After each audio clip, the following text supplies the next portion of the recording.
Welcome. This is Dr. Michio Kaku, professor of theoretical physics at the City College and the Graduate Center of the City University of New York, and this is Exploration. Every week in Exploration, we discuss the fascinating world of science and its impact on society. And today, leading off, we're going to summarize some of the top news that is dominating the headlines. The first news is it's been 6 years. 6 years now since the Fukushima disaster, the worst disaster since the 1986 Chernobyl disaster. And the question is, where are we 6 years later? You'll be shocked to find the results. We have just barely begun the basic cleanup operation. How long is it going to take? Minimum of 40 years. It's going to cost tens of billions of dollars just to get rid of all this contaminated water, contaminated nuclear fuel rods, and it is a national disgrace. And it puts into jeopardy the future of nuclear power. Who wants to have a nuclear power plant that generates profits for a while and then drains the national economy because it is basically a raffle for billions of dollars in cleanup funds? And then we're going to go into outer space. The battle of the billionaires is heating up. It's already hot. It's going to get hotter in the coming months. First of all, on one hand, we have NASA with the SLS booster rocket. NASA has a timetable to go to the moon. However, now we have Elon Musk coming in with SpaceX, and he says, no. We're going to go past the moon and on to Mars with the revised timetable. And then we have Jeff Bezos of Amazon, who has his own timetable and his own rockets. His rockets are called the Blue Origins rocket, and he has his sights set on the moon, a permanent lunar base. And the question is, well, what about the economics? What are we going to get with a permanent moon base? What are some of the hazards? What are some of the goals? And what does it mean if we go off to the planet Mars? And then, as I mentioned, President Donald Trump has now jumped into the fray, too. He wants an accelerated program so that by the end of his first term, we will go back to the moon, at least a flyby around the moon, and then perhaps by the end of a hypothetical second term in 2024, perhaps a manned mission to Mars. And then we're going to bring on our special guest today. One friend of mine for the past 30 years has been Michael Marriott of the Nuclear Information Resource Service. He's been a steady source of information for exploration for the past 30 years. Unfortunately, he passed away last year. So we're going to dedicate today's show to the memory of Michael Marriott, head of the Nuclear Information Resource Service in Washington, D.C., and we're going to rerun an interview that we did with him about the Fukushima disaster. Well, let's just jump right into some of the headlines of the past week. The number one headline is that, well, yes, March marks the sixth year anniversary of the greatest nuclear disaster of modern times since 1986, since the Chernobyl disaster. And where are we 6 years later? You'll be shocked to find the results. First of all, it was 6 years ago that we had a 9.0 earthquake, one of the largest earthquakes ever recorded in the history of the human race. A 9.0 that sent a gigantic tsunami, which overwhelmed all the safety systems of the Fukushima reactor complex. We should also point out that seismology is not an exact science. Seismologists in Japan were not even aware that a small earthquake fault could sustain a 9.0, which would overwhelm all of the safety systems of Fukushima and eventually cause billions of dollars of property damage and kill perhaps 10,000 Japanese people. In fact, one of the saddest things I ever saw on television was the seismologist who went on national television in Japan and apologized apologized to the Japanese people for missing the severity of what could happen off the coast of Japan. And by the way, parenthetically, this reminds me of yet another apology. After we had the disaster in New Orleans with the Katrina hurricane, one of the heads of the U.S. Army Corps of Engineers, which was supposed to monitor the dikes and levees, he came on U.S. national television and apologized. Again, it was an incredible statement, an apology from the U.S. Army Corps of Engineers, stating that, yes, they were aware of the problem, and yes, they could have taken measures which may have saved the dikes and levees around New Orleans. Well, anyway, this 9.0 earthquake sent a gigantic tsunami which overwhelmed the safety systems at Fukushima. The Fukushima reactors were without any emergency core cooling systems, which is the emergency brake on any nuclear power plant. And not one, not two, but three reactors began to melt. Now, you may say to yourself, well, that was 6 years ago. You figure by now they would have cleaned up the debris, A, and B, start to remove the melted uranium, and C, begin the process of a permanent storage site and a permanent cleanup operation. Where are we on this three-stage process? You'd be shocked. We're at the very beginning of phase 1. We don't even know what the melted core looks like.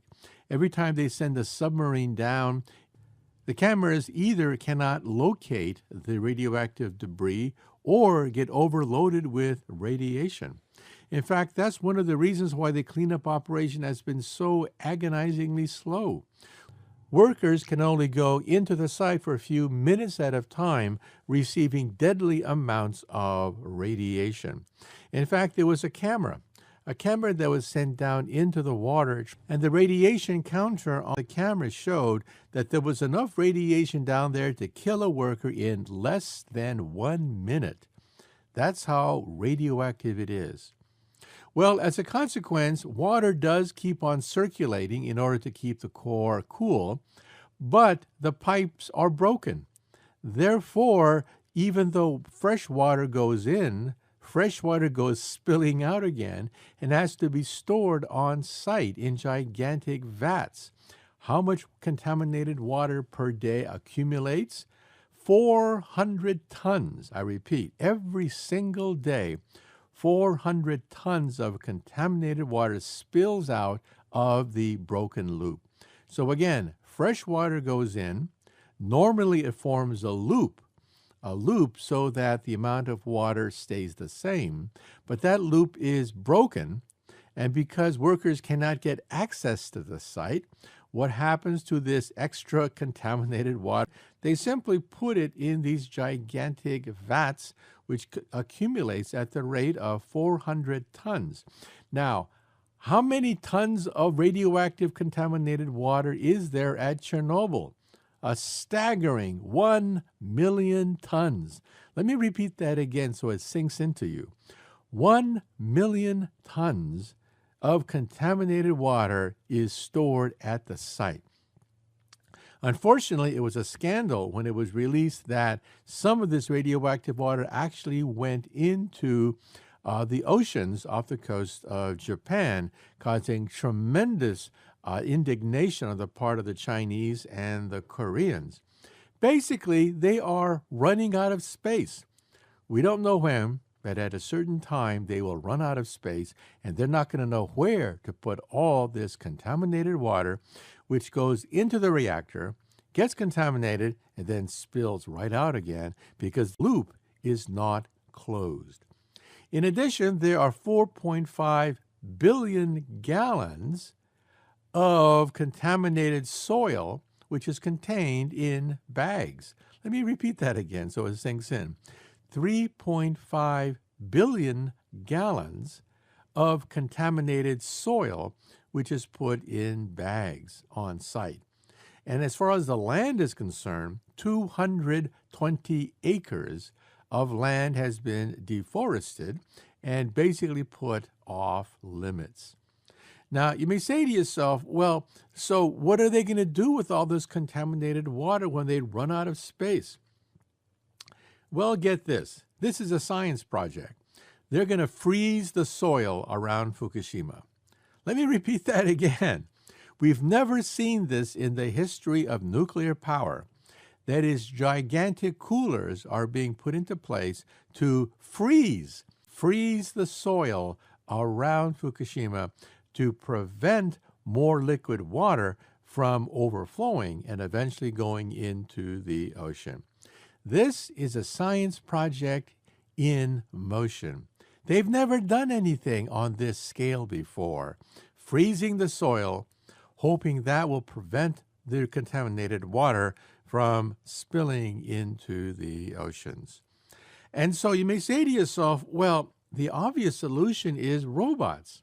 Why don't we, just like Arnold Schwarzenegger, put in robots to clean up the mess and then remove the radioactive fuel? Well, guess what? Robots are totally incapable of cleaning up a reactor.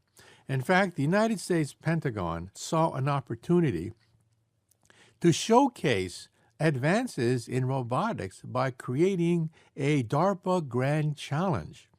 It was the DARPA Grand Challenge that helped to spur the driverless car, which was extremely successful, and we see driverless cars on the roads today.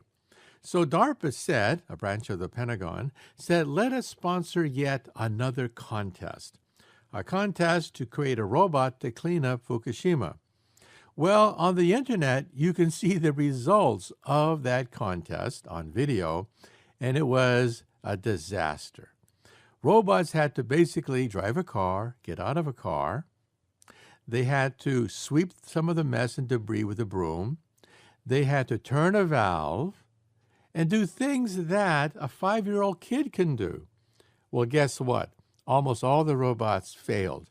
And you can see all the robots basically falling over on videos on YouTube.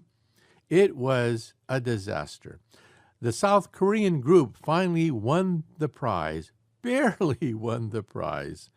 And it shows you how slow the cleanup operation is. So again, step one would be to clean up the debris. Robots are incapable of doing so, and robots that are sent in, sometimes they get fried. 2, cleaning up the melted uranium. Well, submarines have been sent down there, as I mentioned, but we don't even have a picture. I repeat, we don't even have a picture of what the melted uranium looks like. And the core was liquefied. We've never seen this before in the history of nuclear energy.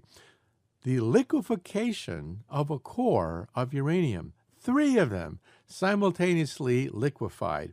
So we don't know what the melted liquefied uranium looks like sitting on the bottom of the reactor.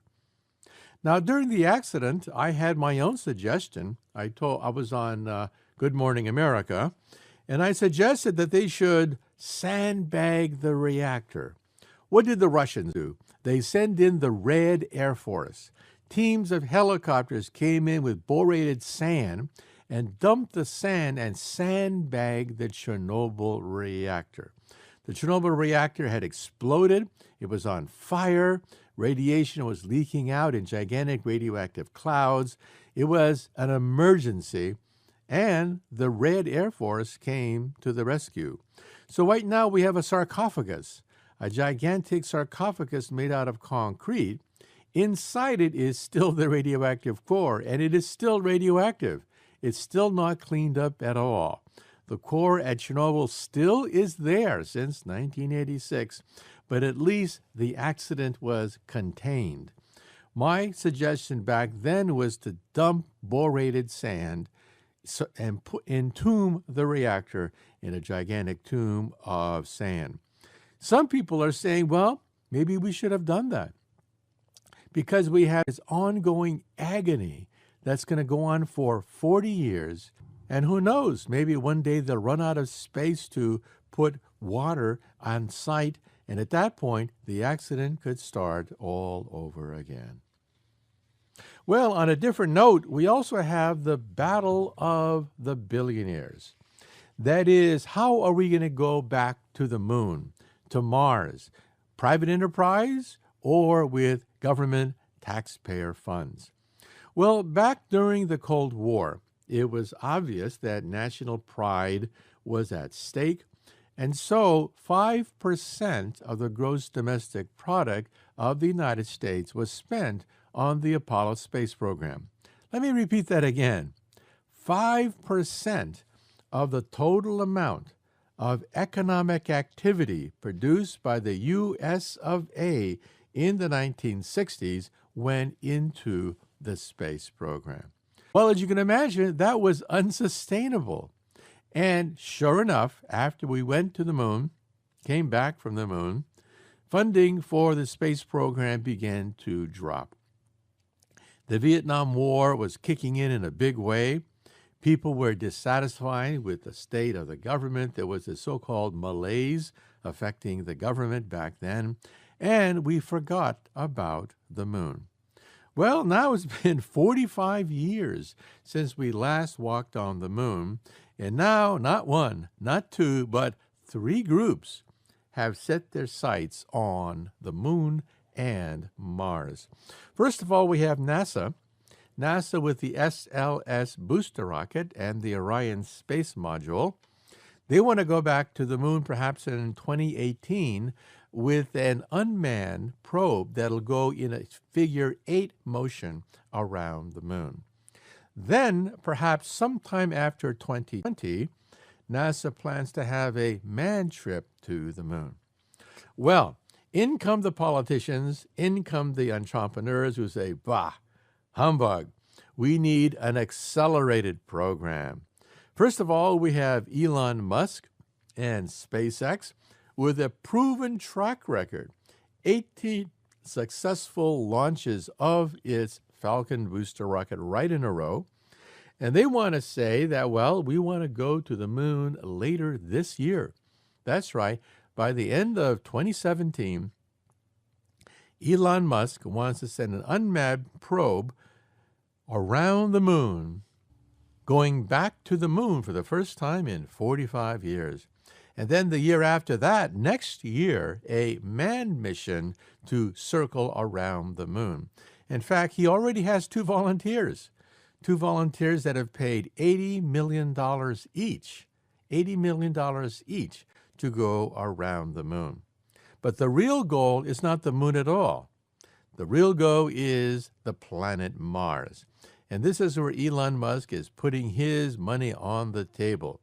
He has said that, yes, even if it takes private funds, he wants to bankroll a manned mission to Mars by 2024, perhaps. Well, not to be outdone, we also have yet another billionaire, Jeff Bezos, owner of Amazon.com and also the Washington Post newspaper. He has his Blue Origins rocket, and he has announced just last week, he announced that the moon is his primary target to create a moon base, a permanent moon base on the moon. Now, with all this talk about going back to the moon, going back to Mars, President Donald Trump has now jumped into the fray. He has asked NASA about the feasibility of an accelerated time frame. That is, by 2020, perhaps going around the moon with a flyby, a manned flyby of the moon to coincide with the end of his presidency. And if he gets elected for a second term, hypothetically, then perhaps a manned mission to Mars by 2024, by the end of a hypothetical second administration. Well, all of this sounds great, right? But let's get back to the planet Earth. First of all, who's going to pay for all of this? Well, NASA already has a budget for the SLS booster rocket, but of course, NASA also wants to have a little bit of competition. NASA is also backing Elon Musk's SpaceX program to service the space station. But if Elon Musk wants to go to Mars and the moon, who's going to fund that? Well, Elon Musk has stated that, yes, it's very expensive. It'll cost about $10 billion for a manned mission to the moon. And at that point, he expects a private-public partnership of some sort. So we have a rivalry. A rivalry on one hand from Boeing, which manufactures the SLS booster rocket of NASA, and on the other hand, the Falcon Heavy, the rocket being proposed by Elon Musk. And then, of course, we have Jeff Bezos, who's backing his Blue Origins program. And most people think that, well, these are billionaires. They can simply open up their pocketbook and help to defray the costs of many of these missions. We should also point out that the economics of space travel have also changed. Traditionally, it's been said that it costs about $10,000 to put a pound of anything into orbit around the planet Earth. $10,000 per pound. However, Elon Musk, using a reusable rocket, has been able to drive down the cost to almost $1,000 per pound. Now, that is potentially a game changer, because if we can reduce the cost of space travel, then we can also reduce the cost of sending up humans into outer space. And so a new economics begins to dawn, where it makes it possible for private billionaires to fund their own private space program, which would have been unheard of back in the 1960s. And we should also mention, of course, that the problems of radiation, weightlessness, accidents, the problems pile up one after the other once you put humans into outer space. Because robots, of course, are cheap, they don't complain, and most important, they don't have to come back. And as a consequence, robots have been the spearhead which has led the scientific exploration of outer space. Well, now I'd like to answer a few of the emails I get. There's no way that I can answer all the emails that come in, but let me try to group some of them into categories. One category concerns cancer. It is the second leading killer in the United States next to heart disease. And many people think there's maybe a cancer epidemic, but most people say, well, if we had this war on cancer, did we lose the war? I mean, what's the problem? Yes, we lost that war. Back in the 1970s, it was President Richard Nixon who declared a war on cancer. I mean, after all, you simply throw money and you get an atomic bomb. You simply throw money at it and you get a moon rocket. So why not throw money on a war on cancer? Well, there was a problem. We didn't have the genome back in the 1970s. We had no map. We had no map by which to begin the exploration of cancer. Well, now we do have the Human Genome Project, and now we know what cancer is. Believe it or not, we didn't even know what cancer was back in the 1970s during the war on cancer. Is it caused by viruses? Is it caused by pollution? Is it caused by bad genes and heredity? What causes cancer? Well, we now know all of the above. But basically, cancer, we now know, is a disease of the genes. Yes, viruses contribute. Yes, radiation, poisons contribute. Yes, all of the above contribute, but what do they do? The bottom line is they create mutations in our genes. 4 major mutations in 4 major genes is enough to cause cancer. Now, this alone explains many mysteries. For example, why does it take so many decades for cancer to form? Let me give you an example. If you have a sunburn as a child, a very severe sunburn as a child, 30, 40 years later, you may have skin cancer at that very same spot where you had a very bad sunburn as a child. Why? Well, it's because it takes on average 4 or so major mutations in our genes, which takes time. So when you got that nasty sunburn as a child, that was mutation number 1. And years later, maybe mutation number 2 is when you took a ride in the countryside and got another sunburn. Maybe mutation number 3 was purely accidental. Maybe mutation number 4 was caused by some kind of chemical. So it takes a sequence of several genes in order to create cancer. Now, if we know what cancer is, then why can't we cure it? Well, first of all, it is a cancer of the genes. And how many types of cancer are there? Thousands. In fact, the Human Genome Project was trivial compared to the Cancer Genome Project, which the government is now embarking upon. An encyclopedia of all the different kinds of ways in which these 4 more or less important genes are mutated. And, in other words, cancer is not just one disease at all. It's 4 major mutations in either the oncogenes or the tumor suppressor genes, genes which either accelerate or stop the growth of cancer. So in other words, cancer turned out to be a lot more sophisticated and a lot more complicated than previously thought. Now, of course, if cancer is a disease of the genes, why not attack it at the genomic level or use something called targeted therapies? Well, that's where all the excitement is right now. The human body has a feeble ability, a limited ability to recognize cancer, so why not extract immune cells from the body and then grow them and strengthen them in the laboratory and then re-inject them back into the body? That's being done right now. It's called immunotherapy.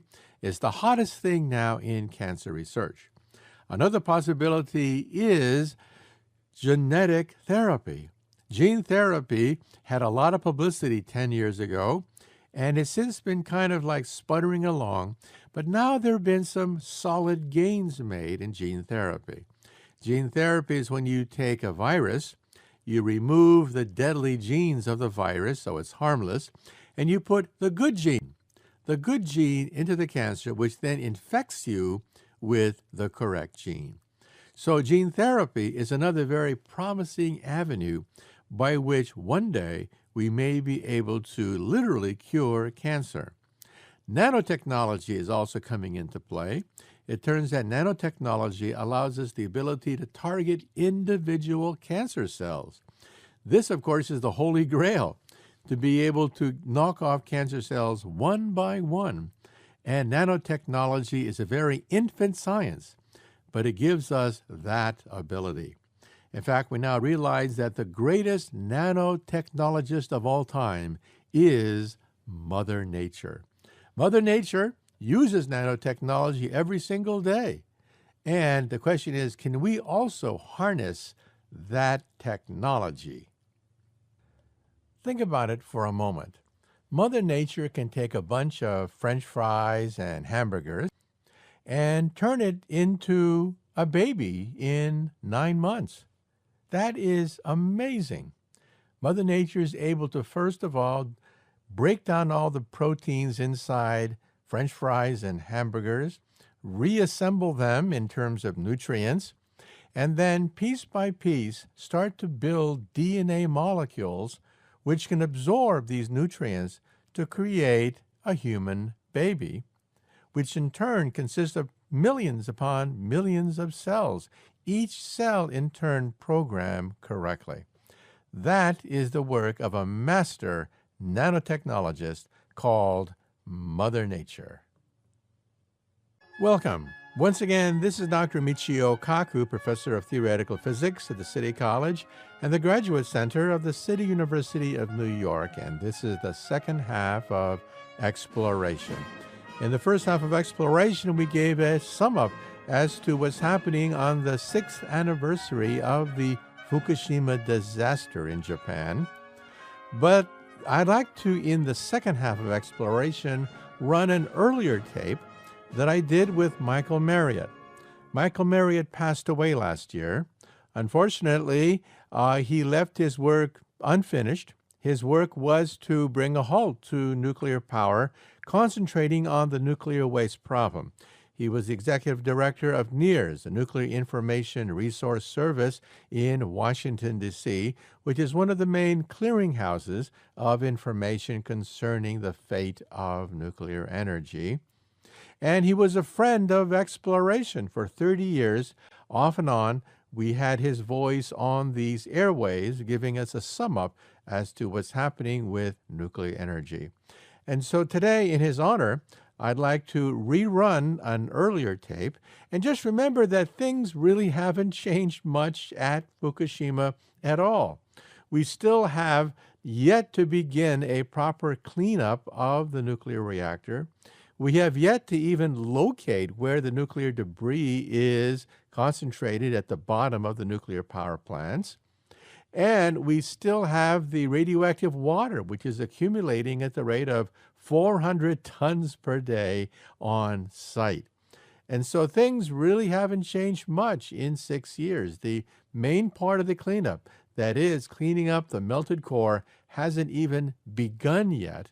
And it's going to be about 40 more agonizing years into the future before we finish that cleanup. And so once again, our special guest today is the late Michael Marriott, and we're going to be rerunning an earlier interview with him concerning the Fukushima disaster. Well, once again, our special guest today is Michael Marriott of the Nuclear Information Resource Service in Washington, D.C. And today we're talking about nuclear energy. What's the status of the Fukushima disaster? What might have happened in the Philippines if there was a nuclear power plant within the gun sights of this gigantic, monstrous typhoon? And also global warming. Will nuclear energy save us from global warming? These are the questions we're going to be asking Michael Marriott of the Nuclear Information Resource Service, one of the main clearinghouses concerning nuclear energy. Well, with us on the line is Michael Marriott of NIRS. So, Michael, first of all, tell us, what is NIRS? Well, NIRS is the acronym for Nuclear Information and Resource Service. We're an organization that was founded in 1978 to sort of help be the network center and sort of coordinating center for what was then and is today a very decentralized grassroots movement for safe, clean energy and against nuclear power. And over the years, we've evolved. We now initiate campaigns, and our goal has expanded a little bit, too, in that we are working very hard to build the nuclear-free, carbon-free energy future that our planet both needs and deserves. You can find us at www.nirs.org.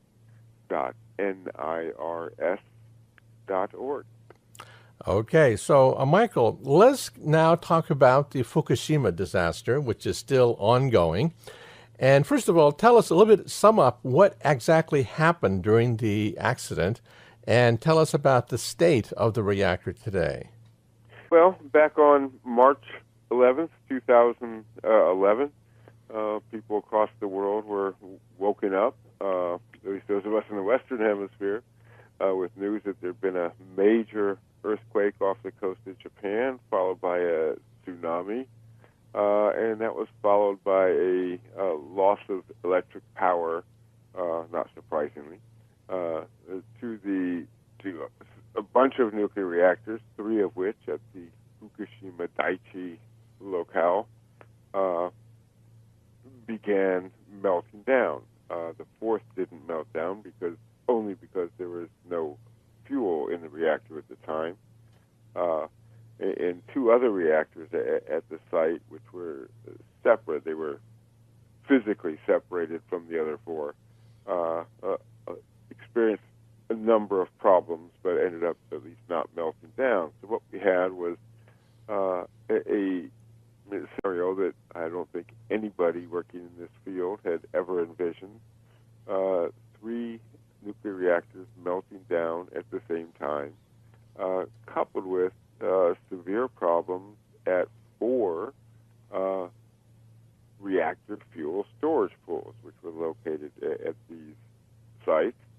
And we had a series of hydrogen explosions, which blew off the top of the reactor buildings, created all kinds of mess.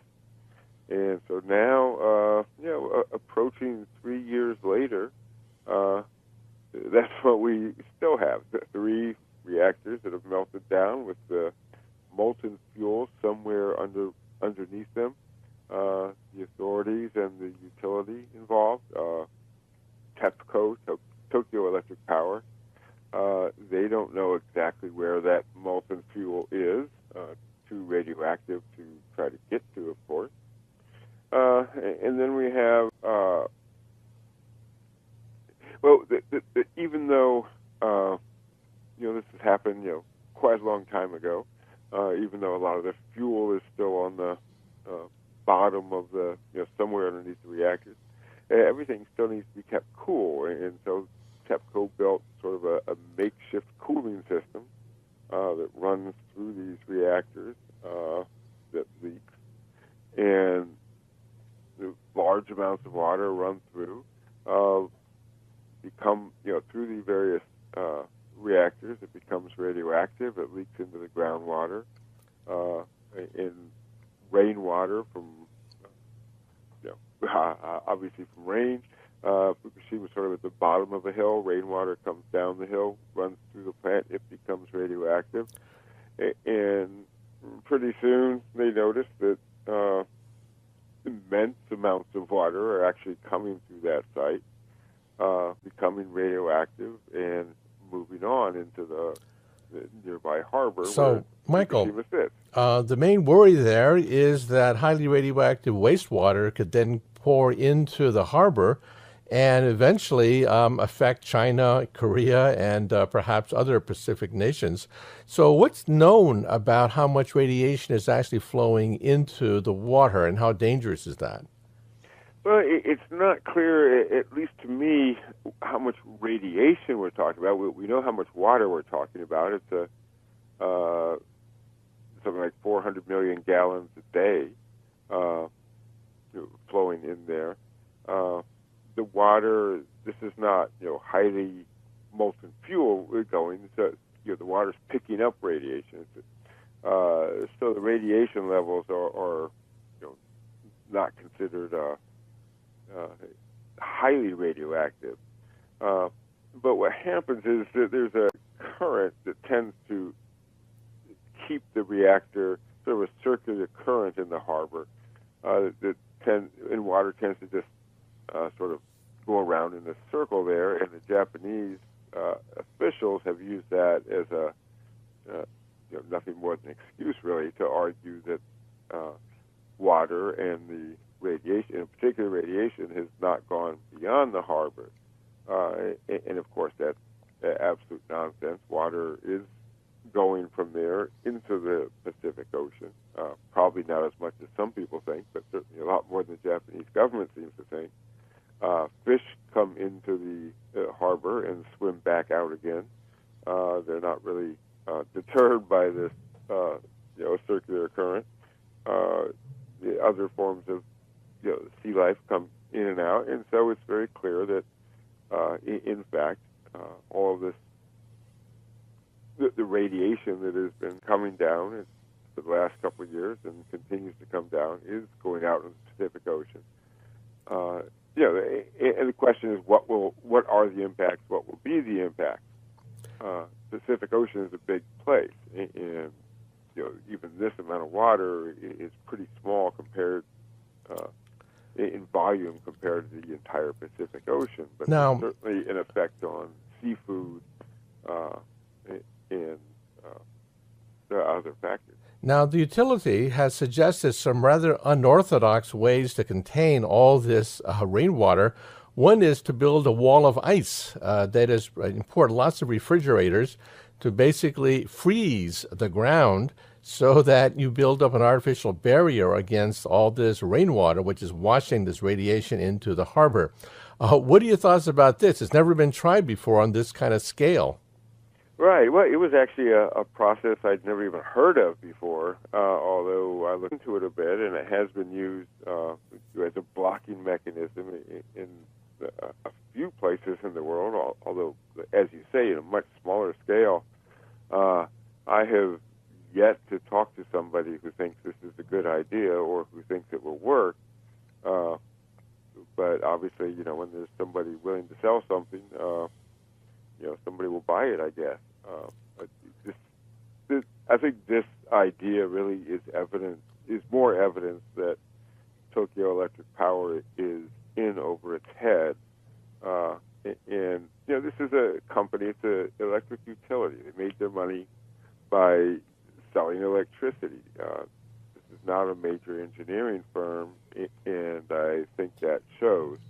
And I think that's behind some of the recent efforts we've seen to bring some more international experience in to Fukushima to help out with this accident. Because it's pretty clear that Tokyo Electric Power itself is floundering. Now, some people have said that if there is another earthquake, it doesn't have to be a big one, even a minor earthquake, it could tip the reactor over, and the accident can start up all over again. So what are your thoughts about the fact that earthquakes happen all the time in Japan, and it wouldn't take much to tip this reactor over? What are your thoughts? Right. Well, I'm assuming you're talking about the Unit 4 reactor there, which was the explosion that hit that reactor sort of crippled the building, sort of put it at a slant. I mean, all the reactors there are in pretty bad shape, and if you want to talk about which reactor we still believe is the most dangerous, it's Unit 3. But Unit 4 has gotten the most attention, and they have put some effort into bolstering the structure of that reactor. They had to do that for two reasons. One is that obviously the building was in very sorry shape and noticeably leaning. Two is that they decided that's the building because that building had not experienced a meltdown. There had been no fuel in the reactor core itself. That would be the starting point for cleanup, and so this month is when they're planning to begin removing the fuel from the fuel pool in that building. So they had to bolster it up quite a bit. They claim, they meaning the utility and Japanese authorities, claim that it could withstand at least a direct 6.0 earthquake. But I don't know if they're right or not. I hope we don't find out. But as you say, this is an earthquake-prone place, and I think it is better to get the fuel out of this building as soon as safely possible. Before the next one hits, because in Japan you're sort of always waiting for the next one to hit. Right. In fact, just recently there was a 5.5 earthquake that rattled Tokyo. Quite a few people were shaken out of bed, in fact. It was so great. And that was just right outside Tokyo. Now, some people say, well, why don't they simply send in workers and robots and just get rid of this melted core, and why don't they just repair the whole operation? But tell us about the conditions that the workers have to work in, given the fact that it's highly radioactive, and robots have proven to be a huge disappointment. Well, yeah, I mean, these are unprecedented conditions. I mean, we've never tried. At Chernobyl, which was the major nuclear accident before this one, 1986, it exploded. The Soviet Union at the time, I mean, there were used 600,000 people. They became liquidators, and their job was to run up. They could stand up for about 15 seconds and take, and move some debris. 600,000 people, and they have been exposed to a very high risk of cancer. A lot of them have died from it since. At Fukushima, they don't have liquidators. They have utility employees and contractors and subcontractors. But yet the conditions, the radiation levels where the core is, where underneath the building, are just as comparable as Chernobyl. In some ways, it's probably harder because you've got, as we said, we had 3 simultaneous meltdowns. We've got 3 reactor cores that cannot be approached by people. It's not, and you can't even get to the core in a protective suit. I mean, you have to be away from it. And meanwhile, you have so much debris throughout what's left of these buildings that the robots they send in, you'll find it really difficult to maneuver around. I mean, they did get some in. I've seen some photos of inside the buildings, and some of the floors actually surprisingly look almost normal, but they try to get anywhere near where the fuel is, and they're blocked, and the cameras go bad. The radiation levels, the radiation film, of course, doesn't work well together. So it's a monumental, unprecedented task, and it's going to take decades before this is. In fact, before this story is over. The official estimate is 40 years. 40 years, an estimate made by the utility itself. So we're going to be agonizing about this for decades and decades to come, right? Our grandkids are going to be learning about the cleanup operation. Well, that's right, and I think 40 years may be optimistic. But when you look at, the reality is we're almost 3 years out. They are just beginning this month to begin removing the first fuel rod from the first pool. That removal of the fuel rods from that pool, if all goes well, is scheduled to take a year and a half. Well, we got 3 more fuel pools after that, one of which at Unit 3 is in a much worse condition. And then we got these reactor cores after that, and as I said, they don't even know exactly where the fuel is, and that's going to be extraordinarily highly radioactive for, decades, centuries, really. Okay. So, this process, this is going to be with us the rest of our lives. Okay, we'll change the subject a little bit. Some people claim that no matter how bad nuclear is, there's something worse, and that is global warming. In fact, Dr. James Hansen, who's one of the leading figures pushing the global warming theory, has pretty much said that, well, perhaps the white knight could be nuclear power. What are your thoughts? Yeah, well, Dr. Hansen, along with 3 of his colleagues, recently wrote an open letter, what he called an open letter to environmentalists, urging us to reconsider and support new nuclear power as a means to address climate change. And Dr. Hansen is an esteemed climate scientist. The entire world owes him a debt of gratitude for his work on climate, and especially in effectively warning that we have to do something about climate. But climate and energy are 2 different issues. There are 2 different areas of expertise, and unfortunately, Dr. Hansen's expertise doesn't seem to extend to energy. Nuclear power is not a solution to climate change. It never has been. Even if nuclear power were safe, let's take the safety issue off the table for a moment. Even if nuclear power didn't create radioactive waste, we'll take that issue off the table for a moment. The reality is we couldn't build enough nuclear power plants to play any kind of meaningful role in addressing climate change in any kind of time period that would matter. And that's what's so puzzling about his argument.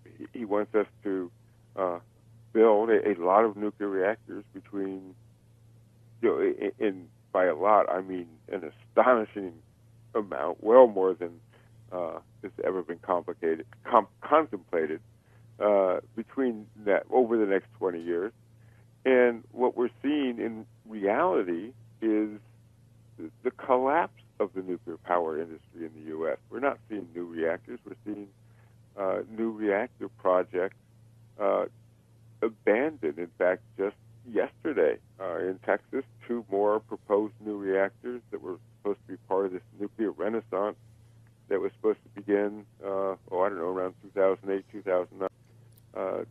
Two more reactors in north central Texas were canceled. Uh, the nuclear renaissance, at one point, there were plans to build more than 30 new reactors in this country starting this decade. Well, we're down to 4. And the utilities are realizing that they don't want nuclear power. They can't afford nuclear power. On an economic basis, nuclear power can no longer compete. And we're seeing that not only with new plants, which we knew were extraordinarily expensive, but even operating plants.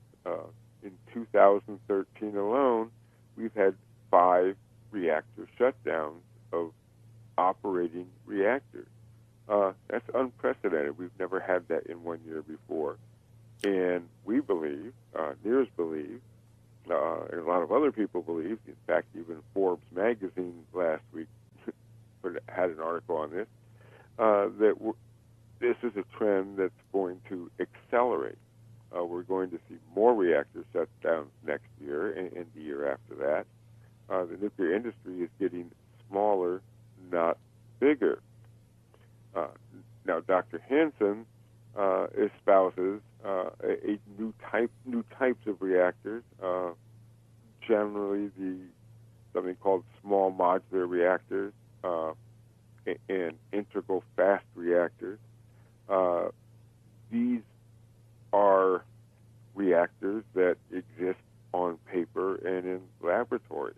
They don't actually exist in the real world. There's never been a full-scale prototype built.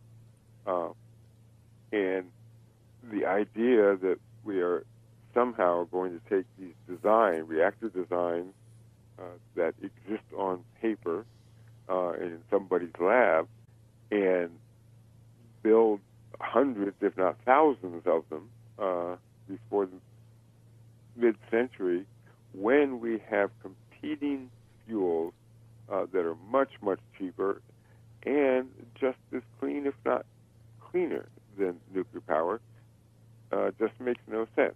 And by just as cleaner, I'm talking about solar and wind.